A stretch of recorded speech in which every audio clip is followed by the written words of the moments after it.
भाई नमस्कार दोस्तों। 31 साल की ज़िंदगी में ना एक चीज़ तो बड़ा अच्छा से समझ चुका हूँ मैं।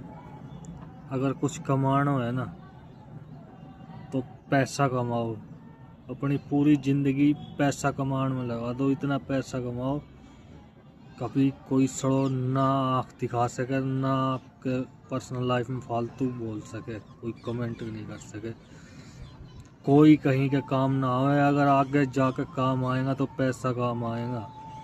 पैसा ही एकमात्र ऐसा सच्चो रिश्तेदार लगा लो, सच्चो लाइफ पार्टनर लगा लो, सच्चो दोस्त लगा लो, कुछ भी लगा लो, पैसों सबसे ऊपर होना चाहिए। हाथ धो के पड़ जाओ पीछे पैसा कमाने के, एक मात्र एक एम रखो, पैसा कमाना है बस।